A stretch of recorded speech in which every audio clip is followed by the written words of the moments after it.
위하여 기도하겠습니다. 오늘도 하나님의 말씀을 통하여 예수님의 은혜와 평강이 흘러넘치는 복된 시간, 은혜의 시간 되기를 원합니다. 하나님의 은혜에 대해서 계속해서 말씀을 나누도록 하겠습니다. 본문은 이신칭의에 대해 말씀을 합니다. 믿음으로 의롭게 된다. 믿음으로 의롭다 칭함받는다 라는 뜻인데요. 우리는 율법으로 의롭다함을 얻는 것이 아니라 믿음으로 의롭다함을 받는다라고 말씀하고 있습니다. 우리는 율법으로는 의롭게 될 수가 없습니다. 율법은 우리의 죄를 깨닫게 하는 역할을 할 뿐입니다. 율법이 우리를 구원받게 하지는 않는다. 그러나 율법과 믿음의 관계는 불가분의 관계이기 때문에 믿음이 있는 자가 율법을 지키지 않아도 되는 것은 절대로 아닙니다. 그래서 우리는 믿음을 가진 자로서 또한 믿음이 어떻게 드러날 수 있는가? 율법을 지킴으로 우리 믿음이 나타나는 거예요. 우리의 행위로는 구원이 없지만 믿음으로 구원을 받지만 믿음으로 구원받는다고 해서 율법을 무시해도 된다. 그런 뜻은 아니라는 것이죠. 이 율법에 하나님의 한 의가 나타났는데 율법과 선지자들의 증거를 받았습니다.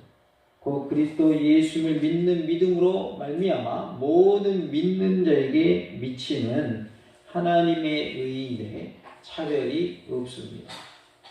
우리는 하나님의 은혜의 결과가 무엇인가 알고 있습니까? 우리는 하나님의 은혜의 결과로 구원함을 받는 그러한 복을 누리게 되었습니다.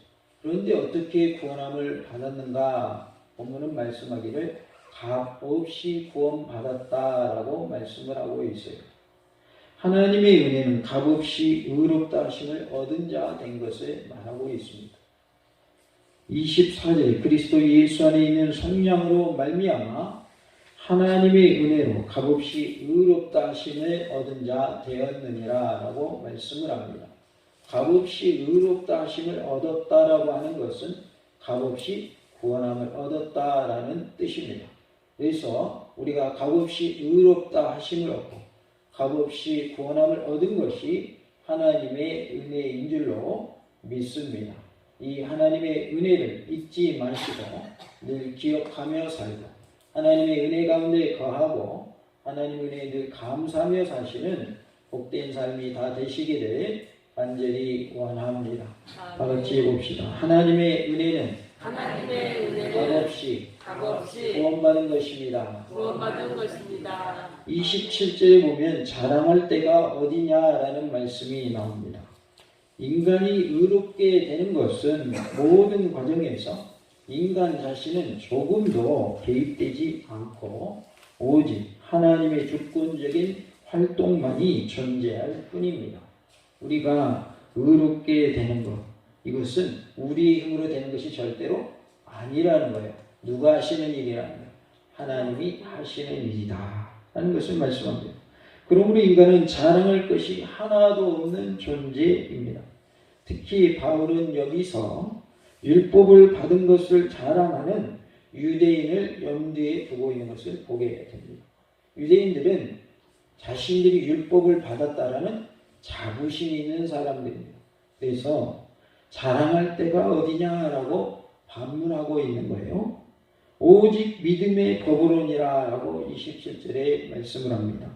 바울은 믿음의 법을 행위와 대조시킴으로써 믿음이 결코 인간 편에서 취한 행위가 아님을 강조하고 있습니다. 그러니까 내가 믿는 것 같은데 내 편에서 되어진 일이 아니라 하나님께서 믿는 믿음을 주셨다라는 거예요. 이것이 우리가 자랑할 것이 없는 이유입니다.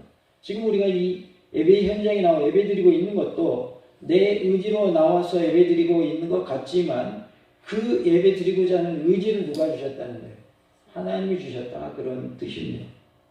이 믿음 역시 하나님으로부터 받은 바 선물에 불과합니다. 에베소서 2장 8절에 너희는 그 은혜에 의하여 믿음으로 말미암아 구원을 받았으니 이것은 너희에게서 난 것이 아니요 하나님의 무엇이라고 했을까요?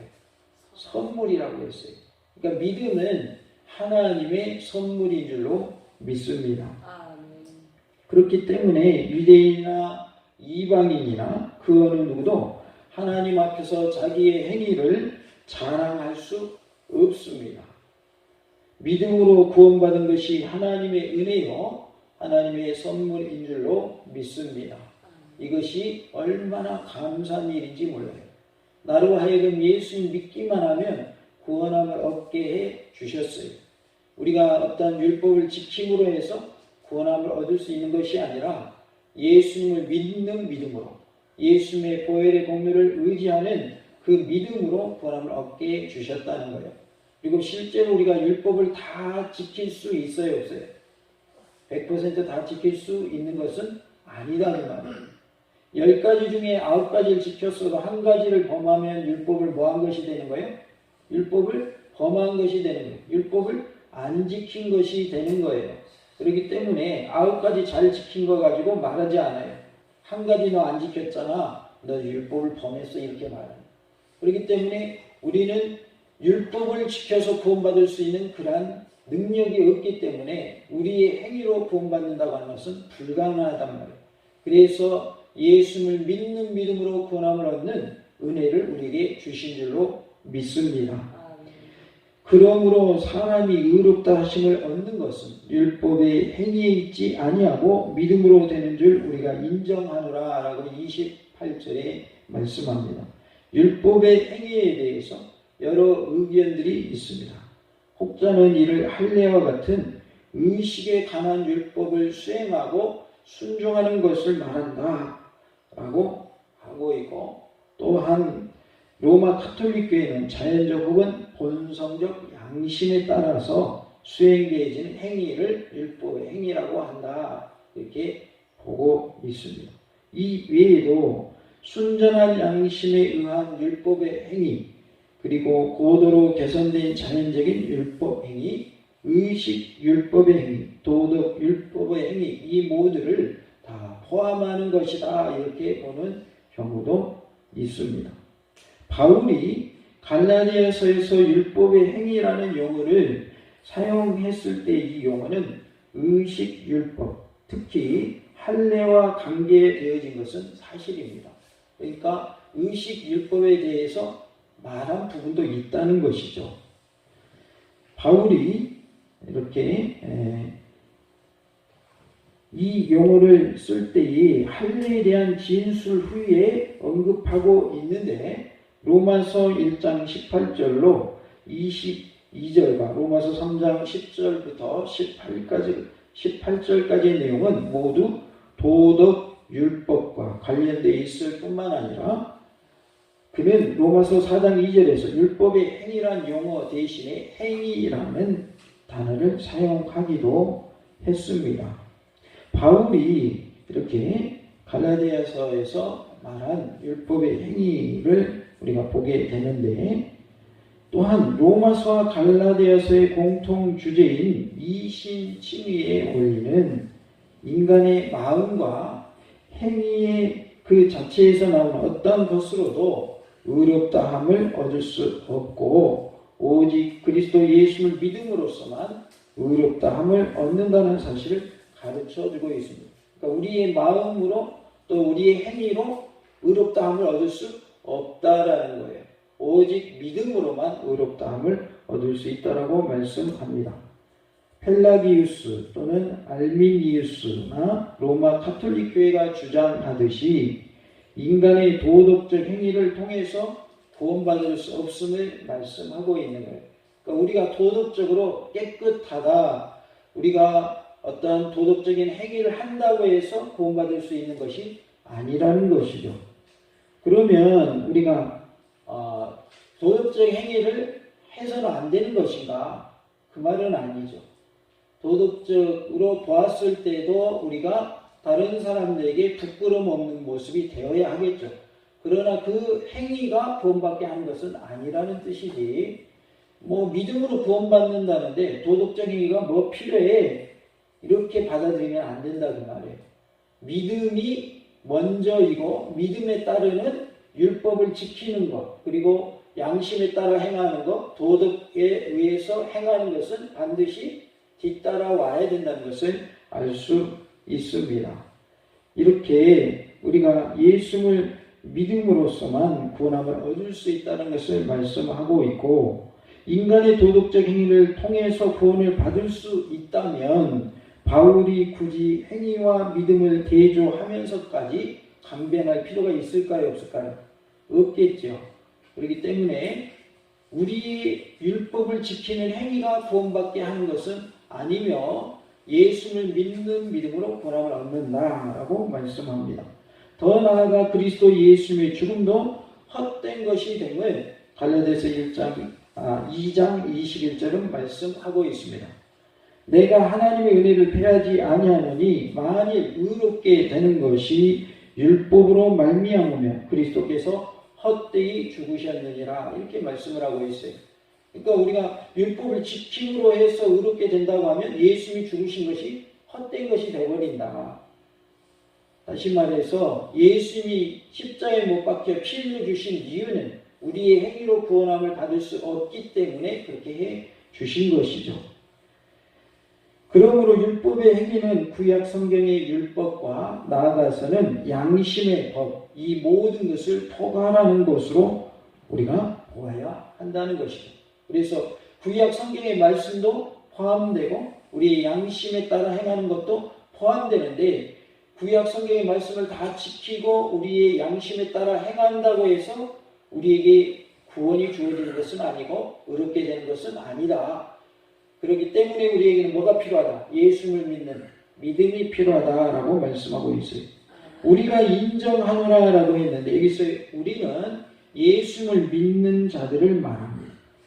바울 자신을 포함한 모든 성도들을 가리키고 있어요. 인정하노라라고 했는데 이것은 생각하다, 추론하다, 결론을 맺다라는 뜻을 가지고 있습니다. 그러므로가 지시하는 두 가지 요소를 확고부동하게 인식한다는 뜻입니다. 바울이 성도들과 더불어 확실하게 결론을 맺은 두 가지가 있는데, 첫째는 율법의 행위가 아니라 믿음으로 의롭다함을 받는다는 것입니다. 두 번째는 유대인이나 이방인이나 할례자나 무할례자나 누구든지 믿음으로 의롭다함을 받는다는 사실입니다. 그래서 이 두 가지 결론을 냈다는 거예요. 행위로, 율법으로 구원받는 게 아니다. 믿음으로 구원받는 것이다. 믿음으로 의롭게 되는 것이다. 그리고 유대인이 됐든 헬라인이 됐든 할례자든 무할례자든 누구든지 믿음으로 구원을 받는다. 그러니까 구원받는 것은 차별이 없다. 이 두 가지를 말하고 있습니다. 바울은 다음 구절에서 누구든지라는 사실을 다시 한번 반복하고 있는데요. 29절에 보면 유대인의 하나님이시냐라는 표현이 나옵니다. 여기서 바울은 하나님을 유대인에게만 국한시킨 종족 수호신의 개념을 공격하면서 범우주적 창조주, 섭리주, 구속주로서의 하나님을 역설하고 있습니다. 그래서 유대인만의 하나님이 아니시다라는 거예요. 모든 사람들에게 하나님이 되시는 분이시다. 하나님이시다. 라는 것을 말씀하고 있습니다. 유대인은 이렇게 고대 근동 지방의 다른 나라들과 같이 자기들만의 신으로 만들어버렸어요. 하나님은 우리만의 신이야 이렇게 된 거예요. 그런 하나님은 이스라엘 민족만의 신이 아니요 온 인류의 신, 온 인류의 하나님이신 줄로 믿습니다. 그들은 제4장 나라로서 열국의 구속을 위해서 살아야 할 의무를 무시해버렸어요. 먼저 이스라엘 민족을 선택하신 이유는 그들을 통하여 모든 민족에게 복음이 전하여지고 온 인류가 구원받기를 원하시는 그러한 뜻에서 먼저 그들을 택하여 주셨음에도 불구하고, 그들을 제4장 나라로 삼아 주셨음에도 불구하고 그들은 그 일을 소홀히 했다는 것이죠. 더 나아가 그들은 율법의 준행과 할례 제도의 시행이 그러한 자신들의 신앙이 옳은 것임을 나타낸다고 확신을 했어요. 율법을 지키고 할례 제도를 시행하는 것이 자신들의 신앙이 옳은 것을 증거해 주는 것으로 보았던 것이죠. 바울은 이처럼 유대인의 잘못된 신앙관을 비판함으로써 유대인들이 섬겼던 하나님을 이방인들이 믿는 것은 아무 문제가 없다라는 것을 밝히고 있습니다. 그리고 바울은 로마서 4장 1절부터 25절에서 유대인의 자랑거리인 아브라함이 모든 믿는 자들의 조상이 된다라고 하는 자신의 주장을 미리 정당화시킬 준비를 하고 있는 것입니다. 그래서 아브라함은 모든 믿는 자들의 조상이 된다. 그 말은 유대인이 아니어도 아브라함이 모든 믿는 자의 뭐가 될 수 있다. 조상이 될 수 있다라고 말씀하고 있는 거죠. 우리 믿음의 조상하면 아브라함을 말하죠. 그러니까 우리에게도 아브라함은 뭐가 될 수 있는 거예요? 믿음의 조상이 될 수 있는 것이죠. 29절에 보면 이방인의 하나님도 되시느니라 라고 말씀을 하고 있습니다. 당시 유대인들이 이방인을 무시했던 것을 고려해서 바울이 말한 이방인의 하나님은 매우 충격적인 발언이었습니다. 이방인들은 유대인들이 볼 때에는 하나님의 백성이 아닌 거예요. 그런데 이방인의 하나님도 되신다, 이방인의 하나님이라는 표현을 썼으니까 그들에게 충격적인 발언이었던 것이죠. 특히 하나님의 이름조차도 그들은 감히 부르지 않았어요. 실제로 이스라엘에 가서 하나님의 이름을 한번 발음해 보라고 하면 그들은 잘 발음하려고 하지를 않습니다. 막 부탁을 하고 또 부탁을 하면 간신히 여호와 이렇게 하나님의 이름을 안 합니다. 그러니까 그들은 하나님의 이름을 부르는 것조차도 함부로 하지 못했고 또 이렇게 필사할 때에도 하나님의 이름이 나오면 어떻게 필사했어요? 붓을 다시 씻고 다시 먹을 묻혀서 글을 썼어요. 그럴 정도로 하나님의 이름을 부르는 것도 그들은 함부로 하지 않았는데 이방인이 하나님이 되신다 이렇게 말해버리니까 그들에게는 충격적이었던 것이죠. 하나님을 이방 민족의 하나님이라고 부르는 것은 신성모독과 같은 무거운 범죄에 해당했습니다. 그럼에도 불구하고 바울은 오히려 유대인의 교만을 책망합니다. 왜냐하면 하나님이 이방인의 하나님 되심은 바울 자신의 소신이 아니라 이미 구약의 선지자들에게 예언된 것이기 때문입니다. 자기의 개인적인 소신에 의해서 하나님은 이방인의 하나님이 되신다라고 말한 것이 아니라는 거예요. 구약의 선지자들이 이미 예언했고 밝힌 바가 있기 때문입니다. 구약에서는 이방인들을 고임이라고 불렀는데 이것은 노동자들과 같은 집단 또는 무리를 뜻하는 말에서 유래된 것입니다. 혈연관계 결속이라기보다는 정치적이고 사회적인 관계를 뜻하는 말로 쓰였습니다. 족장시대에는 이방인에 대한 배타적인 태도를 발견할 수 없었어요. 그런데 시내산 계약 이후에 두드러지게 나타나게 됩니다. 그들에게는 선민의식과 하나님의 유일한 백성이라는 민족의식이 있었어요.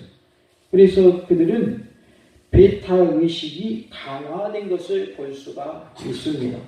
특히 헬라 시대에 들어와서 이방인에 대한 유대인들의 태도는 더욱 배타적이었어요. 그래서 이방인이라고 하는 말 자체가 경멸적인 뜻으로 사용되었습니다. 그러니까 이방인 하면 그들은 좋은 의미로 말하지 않았다는 것이죠. 경멸한 의미로 그 단어를 사용했습니다. 그러나 하나님의 나라와 관련된 예언서에서 이방인들은 하나님을 찾으며 참 이스라엘의 영광을 높이는 자로 묘사되고 있습니다. 그들의 구원은 메시아가 오셔서 참된 빛이 되시고 세상을 구원하실 때에 이루어질 것이며 그때 그들은 하나님을 예배할 것이라고 기록되고 있습니다. 그래서 메시아 사상이 있었던 것을 보게 됩니다. 예수님께서도 그의 사역 가운데에서 자신이 이방인의 메시아 되심을 증거하셨고 또한 제자들을 이방 가운데 파송하시면서 온 세상에 하나님의 구원을 선포하도록 하셨습니다. 그러니까 예수님도 이방인의 구원을 원하셨고 또 그것을 선포하게 하셨다는 것을 알 수가 있습니다. 그리스도 예수의 속죄를 통해서 아브라함에게 주신 축복에 동참한 이방인은 참된 이스라엘이 되었고 또한 영적 아브라함의 자녀가 되어서 하나님을 예배하는 자가 되었습니다. 그래서 우리는 하나님을 예배하는 백성이라는 것입니다. 우리가 영적 이스라엘이다. 우리는 영적 아브라함의 자손들이다라는 것을 말씀하고 있습니다. 우리는 육적으로는 이스라엘 사람이 아니지만 우리가 예수를 믿음으로 말미암아 우리는 영적 이스라엘이 되게 주셨습니다. 이것이 하나님의 은혜인 줄로 믿습니다. 따라서 봅시다. 하나님의 은혜는 값없이 구원받게 하신 것입니다. 할례라도 믿음으로 말미암아 또한 무할례자로 믿음으로 말미암아 의롭다 하신 하나님은 한 분이시니라 라고 30절에 말씀을 합니다. 29절에 유대인과 이방인이 대조된 것처럼 할례자와 무할례자를 대조시킴으로써 같은 방식과 같은 의미로 언급하고 있습니다. 믿음으로 말미암아 의롭다 하신 하나님은 한 분이시니라라고 말씀을 합니다. 이신 칭의를 얻는 길은 유대인이나 이방인이나 한 가지 길밖에 없어요. 유대인이니까 다른 길이 있고 이방인에게 또 다른 길이 있는 것이 아니라 유대인이 됐든 이방인이 됐든 구분함 없이 다 구원받는 방법은 몇 가지밖에 없다는 거예요. 한 가지밖에 없다는 것입니다. 유대인이 율법과 할례를 통해서 의롭게 되지 못하는 것을 바울이 그동안 강조해 왔듯이 이방인도 하나님 없이는 구원함을 얻을 수 없다라고 말씀하고 있고 하나님을 통해서만 의롭게 됨을 말씀합니다. 여기에서 하나님은 한 분이시다라는 표현은 하나님의 유일성을 의미할 수도 있어요. 하나님이 한 분이시다. 유일하신 하나님이다. 이것을 의미할 수도 있습니다. 그러나 좀 더 적절하게는 유대인이나 이방인에게 이신칭의를 베푸신 하나님은 동일하신 하나님이시다. 그러니까 이신칭의를 베푸신 하나님은 한 분 하나님으로서 동일한 분이시다. 그래서 여기에서의 강조점은 동일한 하나님이라는 것입니다. 29절의 내용에서도 역시 유대인이나 이방인의 하나님은 동일하시다라는 사실을 바울이 주장했던 점을 참고하면 그 의미가 더욱 분명해집니다. 31절에 믿음으로 말미암아 율법을 파기하느냐라고 말씀하고 있습니다. 예수님은 나는 율법을 폐하러 온 것이 아니요 율법을 뭐하러 오셨다고 하셨습니까? 완성하러 오셨다고 그랬죠. 그렇기 때문에 예수님이 오셨기 때문에 율법은 이제 필요 없어. 이거는 틀린 말이다 그 말이죠. 오히려 율법을 완성하러 오신 분이 예수님이시라. 그러니까 우리가 구약 성경을 무시해서는 안 되는 것이고 신약만 가지고 믿음 생활해서는 안 되는 것이며 구약과 신약의 말씀을 다 우리가 받아들여야 된다라는 것을 말씀합니다. 구약에서는 율법을 강조했다면 신약에서는 믿음을 강조하고 있어요. 그래서 하나님께서 율법을 뭐 하신 거예요? 예수님을 통해서 완성시키신 거예요. 우리에게 율법이 필요하지만 율법을 통한 구원이 아니라고 분명하게 말씀하고 있고 믿음으로 구원받는다라는 것을 말씀하면서 그러나 믿음으로 구원받은 자는 율법을 뭐 해야 된다? 지켜야 된다라는 것을 말씀하고 있습니다. 바울은 지금까지 율법의 행위로는 하나님 앞에서 의롭다 될 사람이 없다고 주장했고요. 또한 율법 외에 하나님의 의가 나타났다라고 21절에 주장하면서 믿음의 법을 27절에서 말씀하면서 율법과 배치되는 원리로 설명을 했습니다. 따라서 하나님께서 유대인에게 직접 주신 그 율법이 아무 쓸모없다라는 의문이 제기될 수 있고, 또 구약의 하나님과 현재 바울이 주장하는 하나님이 단절되어 있다고 생각할 수 있기 때문에 이와 같은 단절의 반론을 잠재우기 위해서 바울은 신약과 율법이 서로 배치되지 않음을 피력하고 있습니다. 그러니까 율법, 즉 구약과 신약은 서로 이렇게 부딪히는 그런 것이 아니다, 하나다라는 것을 말씀하고 있어요. 실제로 초대교회 시대에 마르시온뿐만 아니라 영지주의자들은 구약 성경의 하나됨을, 구약 시대의 하나님을 저급한 신으로 취급하면서 구약 성경 자체를 무시하는 일이 있었습니다. 구약을 무시하면 된다 안 된다? 안 됩니다. 구약의 말씀도 하나님의 말씀인 것이죠. 그래서 우리는 하나님의 말씀을 다 취해야 맞는 거예요. 구약의 말씀도 신약의 말씀도 다 우리에게 주신 하나님의 말씀인 줄로 믿습니다. 도리어 율법을 굳게 세우느니라 라고 31절에 말씀을 하고 있습니다. 이것은 도리어 율법을 굳게 지킨다라는 뜻입니다. 믿음으로 말미암아 율법을 파괴하느냐? 그럴 수 없다. 오히려 도리어 율법을 굳게 지킨다라고 말씀하고 있는 거예요. 어떻게 해서 율법을 굳게 지킬 수 있습니까? 이에 대한 대답은 이신칭의에서 나옵니다. 유대인들은 율법을 받았으나 율법을 굳게 지킬 수가 없었습니다. 다시 말해서 유대인들은 율법의 원리에 따라 살지 못함으로써 하나님으로부터 의롭다 하심을 얻지 못했어요. 그러니까 우리가 믿음으로 산다라고 하는 것은 율법의 원리에 따라 사는 것을 말하는 거예요. 그래서 믿음의 원리에 따라 행하되 그 믿음은 곧 무엇을 행함으로, 율법을 행함으로 지킬 수 있다라고 말씀하고 있습니다. 그러나 율법과 선지자들에게 증거된 하나님의 의를 믿는 사람은 그 의를 받게 되어서 의롭다 하심을 얻게 됩니다. 이러한 사람이야말로 구약 성경이 증거된 율법의 원리대로 사는 것입니다. 그러므로 믿음의 원리에 따라 사는 것은 율법의 증거를 더욱 확실하게 보증하며 율법이 지향하는 목적을 남김없이 성취하는 것입니다. 우리 모두가 믿음의 원리에 따라 말씀을 지켜 행하는 그러한 은혜가 있기를 원합니다. 율법과 믿음을 대조시켰죠.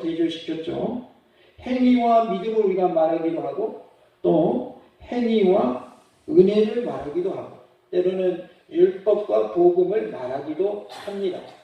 그러나 우리는 분명한 것은 믿음으로 구원받는다는 것입니다. 믿음으로 구원받는 사람은 믿음에 뭐가 따라야 되는 거예요? 행위가 따라야 된다는 거예요. 행위가 구원을 얻게 하는 것은 아니다. 분명 예수를 믿는 믿음으로 구원받는다. 내 힘으로 구원받을 수 있는 것은 없으며 하나님의 은혜요 하나님의 선물이다 라는 것을 분명하게 말씀하고 있습니다. 나는 하나님의 은혜의 결과가 무엇인지 알고 있습니까? 하나님의 은혜로 나는 값없이 구원받았음을 기억하시기 바랍니다. 나를 값없이 구원해 주신 하나님의 은혜를 늘 잊지 마시고 하나님의 은혜를 기억하며 사시고 또한 하나님의 은혜에 감사하며 사는 놀라운 은혜가 있기를 원합니다. 우리 모두가 믿음의 원리에 따라 살며 의롭다함을 받고 구원함을 얻으며 우리 가운데 한 사람도 빠짐없이 100% 구원의 복을 누리는 놀라운 은혜가 있기를 간절히 원합니다. 할렐루야!